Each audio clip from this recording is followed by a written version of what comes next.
اب میں دوسری حدیث آپ کے سامنے بیان کر رہا ہوں اور آپ کے سامنے رکھ رہا ہوں، جو حدیث کافی مشہور ہے، اور وہی حدیث ہے جس کی بنیاد پر لوگ، جبکہ وہ حدیث ضعیف ہے، لوگ رمضان کے مہینے میں کہ اس مہینے میں اگر کوئی آدمی کوئی نفل کام کرتا ہے تو اس کا ثواب فرض کے برابر ملتا ہے، اور اگر کوئی فرض کام کرتا ہے تو اس کا ثواب 70 فرض کے برابر ملتا ہے۔ میں اسی حدیث کا تذکرہ کرنے جا رہا ہوں جس کے بارے میں یہ مشہور ہے کہ اس کا پہلا عشرہ رحمت کا، دوسرا عشرہ مغفرت کا، اور آخری عشرہ جہنم سے آزادی کا ہے۔ یہ حدیث ہمارے درمیان کافی مشہور ہے۔ یہ حدیث سلمان کے نام سے مشہور ہے۔ بہقی رحمہ اللہ نے اپنی کتاب شعب الایمان میں انہوں نے نقل کیا ہے، لیکن یاد رکھیے یہ حدیث سند اور متن دونوں اعتبار سے ضعیف ہے، کمزور ہے، اس پر عمل نہیں کیا جا سکتا۔ علامہ البانی رحمہ اللہ نے اپنی کتاب سلسلہ احادیث ضعیفہ میں کہا، جلد نمبر 2 صفحہ نمبر 262 263 حدیث نمبر 871، منکر، یہ حدیث منکر ہے، تو سند کے اعتبار سے یہ حدیث کمزور ہے۔ اب میں متن کے اعتبار سے بات کر رہا ہوں کہ اس حدیث کے اندر جو فضیلت بیان کی گئی ہے، کیا واقعی ایسی چیز ہے؟ اگر مان لیا جائے، ویسے یہ حدیث صحیح نہیں ہے، اگر مان لیا جائے کہ یہ حدیث صحیح ہے، ویسے صحیح نہیں ہے، تو اس کا مطلب یہ ہے کہ اس مہینے میں نیک کام کرنے کی فضیلت زیادہ ہے اور اس پر ابھارا جا رہا ہے۔ اس کا مطلب یہ ہرگز نہیں کہ دوسرے اور مہینوں میں فرض چیزوں کی اہمیت نہیں ہے، دوسری اور نیکی لوگ اسی مہینے میں کریں گے تاکہ 70 کے برابر اس کو ثواب ملے، ایسا نہیں ہے۔ بسم اللہ الرحمن الرحیم، حامدوں و مصلیہ۔ سامعین اور ناظرین، پھر آپ نے اسپیس ٹی وی پہ آنے والے شخص کی بات سنی، جس میں اس ویڈیو میں تو اس نے حد ہی کر دیا کہ سند حدیث پر اگر کلام ہو تو ٹھیک ہے، لیکن متن حدیث جو ریئل میں رسول اللہ صلی اللہ علیہ وسلم کی بولی ہوا کرتی ہے، زبان مصطفیٰ سے نکلی ہوئی بات ہوا کرتی ہے، متن حدیث پر بھی اس نے کہا ہے کہ متن حدیث بھی یعنی سند اور متن دونوں ضعیف ہے، معاذ اللہ۔ اللہ تعالیٰ سبحانہ فرماتا ہے، ما ينطق عن الہوا ان هو الا وحی یوحی، سورہ نجم کی آیت نمبر 3 اور 4 میں، کہ یہ وہ حبیب ہیں جو اپنی خواہش سے کچھ نہیں بولتے، یہ وہی بولتے ہیں جو اللہ کی وحی ہوا کرتی ہے۔ تو وہ زبان جس کی ہر بات وحی خدا، چشمہ علم و حکمت پہ لاکھوں سلام۔ اللہ اللہ، کس طرح سے متن حدیث کو ضعیف کہا۔ خیر، میں اس حدیث پاک جس پر یہ بحث کر رہا ہے اور جو حضرت سلمان فارسی کی طرف منسوب ہے، حضرت سلمان سے منسوب ہے یہ حدیث پاک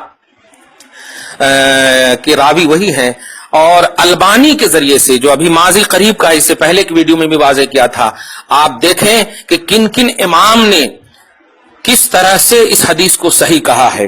یہ ہے، دیکھیے، امام محمد بن اسحاق، جن کی کتاب ہے صحیح ابن خزیمہ، یعنی ان کا پورا نام امام محمد بن اسحاق ابن خزیمہ، جن کی کتاب کا نام ہی ہے صحیح ابن خزیمہ۔ یہ سن 2 ہجری یعنی سن 2 اور 3 ہجری کے ہیں، یہ متوفی ہیں 311، مطلب یہ کہ 1200 سال پہلے، 1100 سال پہلے کے ہیں صحیح ابن خزیمہ۔ اسی طرح امام بیہقی، جو امام ابو بکر احمد بن حسین بیہقی، 458، یعنی آج سے تقریباً 1000 سال سے بھی زیادہ پہلے کے۔ اسی طرح امام ابو حاتم محمد بن حبان، جو متوفی ہیں 354، یعنی تقریباً 400-500 سال پہلے، یعنی 1000 سال پہلے کے، جن کی کتاب صحیح ابن حبان، مطلب صحیح ابن خزیمہ اور صحیح ابن حبان اور سنن بیہقی، یہ 3 میں یہ حدیث روایت ہے۔ اب میں پڑھتا ہوں۔ حضرت سلمان فارسی بیان کرتے ہیں کہ ہمیں رسول اللہ صلی اللہ علیہ وسلم نے شعبان کے آخری دن خطبہ دیا اور فرمایا، اے لوگو، تمہارے پاس ایک عظیم اور مبارک مہینہ آ پہنچا ہے، اس مہینے میں ایک رات ہے جو 1000 مہینوں سے بہتر ہے۔ اللہ نے اس مہینے میں روزے کو فرض کر دیا ہے اور اس کی رات میں قیام کو نفل کر دیا ہے۔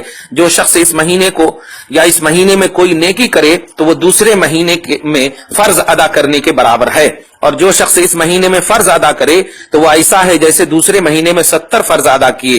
یہ صبر کا مہینہ ہے اور صبر کا ثواب جنت ہے۔ یہ غم گساری کا مہینہ ہے، یہ وہ مہینہ ہے جس میں مومن کے رزق میں زیادتی کی جاتی ہے۔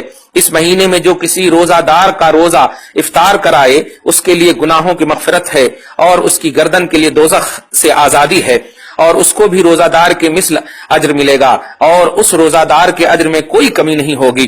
صحابہ نے عرض کیا یا رسول اللہ، ہم میں سے ہر شخص کی یہ استطاعت نہیں ہے کہ وہ روزہ دار کو افطار کرا سکے، تو رسول اللہ صلی اللہ علیہ وسلم نے فرمایا اللہ تعالیٰ یہ ثواب اس شخص کو بھی عطا فرمائے گا جو روزہ دار کو ایک کھجور یا ایک گھونٹ پانی یا ایک گھونٹ دودھ سے روزہ افطار کرائے۔ یہ وہ مہینہ ہے جس کا اول رحمت ہے، جس کا اوسط مغفرت ہے اور جس کا آخر جہنم سے آزادی ہے۔ جس شخص نے اس مہینے میں اپنے خادم سے کام لینے میں تخفیف یعنی کمی کی، اللہ تعالیٰ اس کی مغفرت فرما دے گا اور اس کو دوزخ سے آزاد کر دے گا۔ اس مہینے میں 4 خصلتوں کو جمع کرو، 2 خصلتوں سے تم اپنے رب کو راضی کرو اور 2 خصلتوں کے بغیر تمہارے لیے کوئی چارہ کار نہیں۔ جن 2 خصلتوں سے تم اپنے رب کو راضی کرو گے وہ کلمہ شہادت پڑھنا ہے اور اللہ تعالیٰ سے استغفار کرنا ہے، یعنی پہلی خصلت کلمہ شہادت اور دوسری خصلت اللہ تعالیٰ سے استغفار کرنا۔ اور جن 2 خصلتوں کے بغیر کوئی چارہ نہیں وہ یہ ہے کہ تم اللہ سے جنت کا سوال کرو اور اس سے اللہ سے دوزخ سے پناہ طلب کرو۔ اور جو شخص کسی روزہ دار کو پانی پلائے گا اللہ تعالیٰ اس کو میرے حوض کوثر سے پلائے گا، اسے پھر کبھی پیاس نہیں لگے گی حتیٰ کہ وہ جنت میں چلا جائے گا۔ یہ پوری لمبی حدیث صحیح ابن خزیمہ اور امام بیہقی نے بیہقی شریف میں اور صحیح ابن حبان اور تینوں نے، اور یہ سب ہے 1000 سال پہلے کہ سارے امام، یعنی جو حدیث 1000 سال سے لے کر کے ابھی تک صحیح ہوتی ہوئی آ رہی تھی، ماضی قریب کا البانی اہل حدیث کا پرچارک اس کو دھڑلے انداز میں ضعیف کہہ دیا اور سلسلۃ الضعیفہ۔ آپ کو باخبر کر دوں کہ یہی وہ البانی ہے کہ آپ بخاری شریف کو بھی ڈیوائڈ کر دیا ہے، صحیح بخاری اور ضعیف بخاری۔ اب جتنی بھی صحیح ستہ کی یہی البانی ہے، صحیح ترمیزی ضعیف ترمیزی، صحیح نسائی ضعیف نسائی، یعنی صحیح ستہ جو بڑے بڑے سابقین اولین حضرات ائمہ اور محدثین تھے جن کی علمیت اور جن کی فقاہت اور جن کی حدیث دانی پر اسلام ناز کرتا تھا، یہ آج کا ماضی قریب کا البانی جو اہل حدیث کا پرچارک تھا اور جو چلا گیا، اس کو بیس بنا کر آج کے یہ موجودہ اہل حدیث متن کو مطلب سند کو بھی، راویوں کو، روایت کو، مطلب راویوں کو ضعیف کہنے کی تو خصلت تھی ہی ان کی، لیکن اب تو روایت کو بھی یہ ضعیف کہہ رہے ہیں۔ یہ مطلب اس کی گفتگو سے ڈائریکٹ ذات مصطفیٰ اور ڈائریکٹ قول مصطفیٰ پر حملہ کیا گیا ہے، جس قول کے بارے میں قرآن پاک نے کہا تھا ما ينطق عن الهوى ان هو الا وحی یوحى، کہ نبی منہ سے کچھ نہیں بولتے، جو بھی بولتے ہیں وہ وحی الہی ہوا کرتی ہے، وہ زبان جس کی ہر بات وحی خدا، چشمہ علم و حکمت پہ لاکھوں سلام۔ لوگوں اہل حدیث سے بچو، لوگوں ایسے پیس ٹی وی کے لوگوں سے بچو اور ان کی علمی خیانت کو محسوس کرو۔ یہ تو بول دیا سند اور متن، لیکن تم نے کیا سمجھا؟ سند اس کو کہتے ہیں جو راویوں کے سلسلے کو سند بولتے ہیں، اور متن اس کو کہتے ہیں جو رسول کی حدیث جہاں پر رسول کی اب بولی شروع ہو۔ بتائیے رسول کی بولی کو اس نے ضعیف کہہ دیا ہے، اور صرف البانی کے حوالے سے، البانی جو اہل حدیث کا ماضی کا پرچارک ہے۔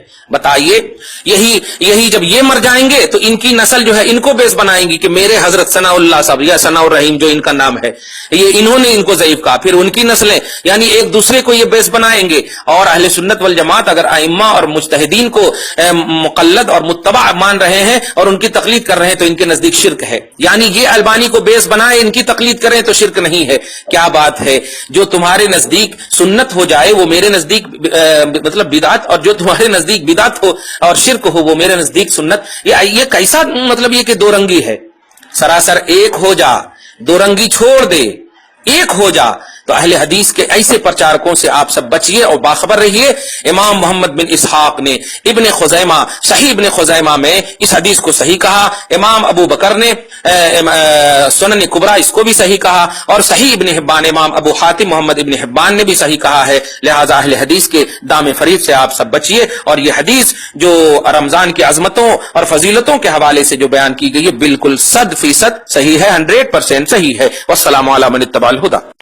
غلامان احمد رضا کوئی بھی ہم سے جیتا نہیں ہے۔ اگر آپ نے ابھی تک ہمارا چینل سبسکرائب نہیں کیا تو ہمارے چینل کو سبسکرائب کر لیں۔ یا نبی سلام علیکہ، یا رسول سلام علیکہ، يا